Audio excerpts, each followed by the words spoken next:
Building কনস্ট্রাকশনের সবচেয়ে গুরুত্বপূর্ণ দুইটা পার্ট হচ্ছে আর্কিটেকচারাল ডিজাইন এবং স্ট্রাকচারাল ডিজাইন। আর্কিটেকচারাল ডিজাইনের গুরুত্বপূর্ণ কয়েকটা দিক হচ্ছে বিল্ডিং এর ভেতর আলো বাতাসের চলাচলের ব্যবস্থা, জমির সঠিক ব্যবহার, বিল্ডিং এর সিকিউরিটি এবং প্রাইভেসি, পছন্দসই রুমের সাইজ, টয়লেট, লিভিং রুম। আর আরেকটা গুরুত্বপূর্ণ পার্ট হচ্ছে বিল্ডিংটা দেখতে কিরকম হচ্ছে। তো আর্কিটেকচারাল ডিজাইন শেষ হলে সেই অনুযায়ী সিভিল ইঞ্জিনিয়ার স্ট্রাকচার ডিজাইন করবেন। ভূমিকম্প ঝুঁকি কমাতে এবং মজবুত বিল্ডিং নির্মাণে স্ট্রাকচারাল ডিজাইন খুবই গুরুত্বপূর্ণ।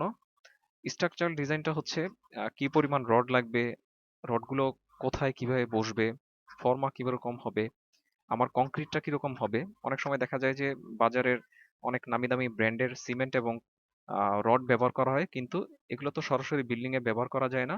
এই রড এবং সিমেন্ট এবং বালির মিশ্রণ দিয়ে কিন্তু একটা ভালো মানের কংক্রিট তৈরি করতে হয়, তো সেটাও নিশ্চিত করতে হবে। পাশাপাশি কলামের রডের স্পেসিং, ফরমেশন কিরকম হবে এবং ফাউন্ডেশনের টাইপটা কিরকম হবে, আমরা মাটির নিচে কি ধরনের ফাউন্ডেশন দিব। এই সবকিছু বিবেচনা করেই কিন্তু একজন সিভিল ইঞ্জিনিয়ারকে বিল্ডিং এর ডিজাইন করতে হয়, এবং বাংলাদেশ ন্যাশনাল বিল্ডিং কোডে এ ব্যাপারে বিস্তারিত গাইডলাইন দেয়া আছে।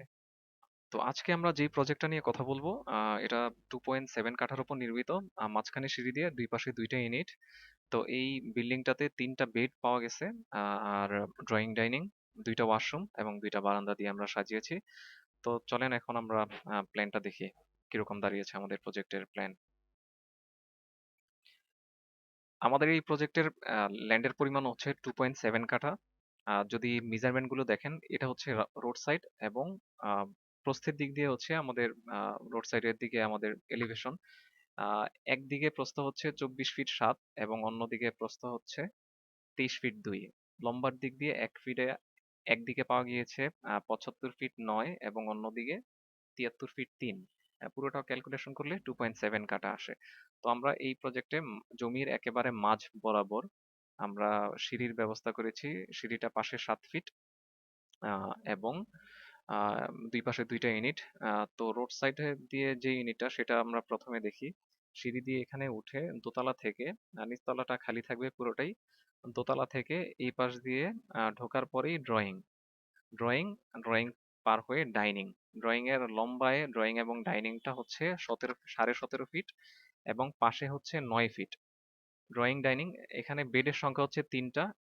এই একটা বেড, এই বেডের সাথে কোনো বারান্দা দেয়া নাই। এই বেডের সাইজ হচ্ছে 10.5 ফিট বাই 8.5 ফিট। এটা হচ্ছে কমন ওয়াশরুম, এটা হচ্ছে কিচেন। আর দুইটা বেড, একটা হচ্ছে মাস্টার বেড আর একটা হচ্ছে বারান্দাওয়ালা বেড। তো মাস্টার বেডটা হচ্ছে 10 ফিট, 10.5 ফিট বাই 10 ফিট। এটার সাথে অ্যাটাচ বারান্দা এবং ওয়াশরুম। এবং আরেকটা বেড হচ্ছে 9.5 ফিট বাই 10 ফিট। দেখেন এখানে 24 ফিটের দিকে কিন্তু আমার এই দুই পাশে কিন্তু প্রায় 3 ফিটের মতো ছেড়ে দিতে হয়েছে বিল্ডিং এর সেটব্যাকের জন্য। তো 3 ফিট ছাড়ার পরে 24 থেকে 3 বাদ দিলে কিন্তু 21 ফিট। 21 ফিটের পরে এখানে কিন্তু আবার তিনটা দেয়াল আছে, 5 ইঞ্চি করে, একটা দেয়াল, দুইটা দেয়াল, তিনটা দেয়াল।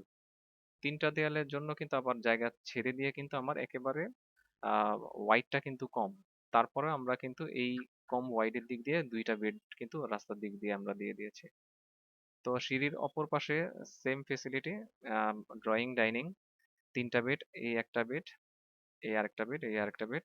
এই বেডের সাথে অ্যাটাচ বারান্দা এবং ওয়াশরুম, এই বেডের সাথে বারান্দা। এটা হচ্ছে কমন ওয়াশরুম, এটা হচ্ছে কিচেন। এই হচ্ছে আমাদের প্রজেক্টের প্ল্যান। জমি বুঝে পাওয়ার পরবর্তী ধাপ হচ্ছে কিন্তু বিল্ডিং এর ডিজাইন। ডিজাইনের কাজের জন্য কিন্তু একজন সিভিল ইঞ্জিনিয়ার আবশ্যক। সিভিল ইঞ্জিনিয়ার স্ট্রাকচার ডিজাইন করে থাকেন সাধারণত, বিল্ডিং এর কলাম, বিম, রড, এই ধরনের ক্যালকুলেশন গুলো করেন, এবং ওভারঅল পুরো বিল্ডিং এর ড্রয়িংটা কিন্তু ইঞ্জিনিয়ার পক্ষ থেকে আসে। বিশেষ করে অভিজ্ঞ সিভিল ইঞ্জিনিয়ারের সাথে আলোচনা না করে ডিজাইন করা উচিত না, এবং স্ট্রাকচারাল ডিজাইনের কোনো অংশও কিন্তু পরিবর্তন করা উচিত না। তো বিগত সময়ে আমরা আমাদের ইউটিউব চ্যানেলে অনেক ভিডিওই আমরা দিয়েছি, এবং অনেকেই আমাদের সাথে যোগাযোগ করেছেন, আমাদের সাথে ফোনে কথা বলেছেন।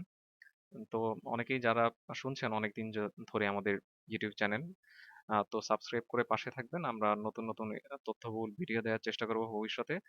আর কেউ যদি আপনাদের কাঙ্ক্ষিত বাড়ির ডিজাইনটি আমাদের দিয়ে করাতে চান, তাহলে আমাদের সাথে কথা বলে নিতে পারেন। স্ক্রিনে এবং ডেসক্রিপশনে আমরা আমাদের নাম্বার দিয়ে রাখছি। সবাই ভালো থাকবেন। আসসালামু আলাইকুম।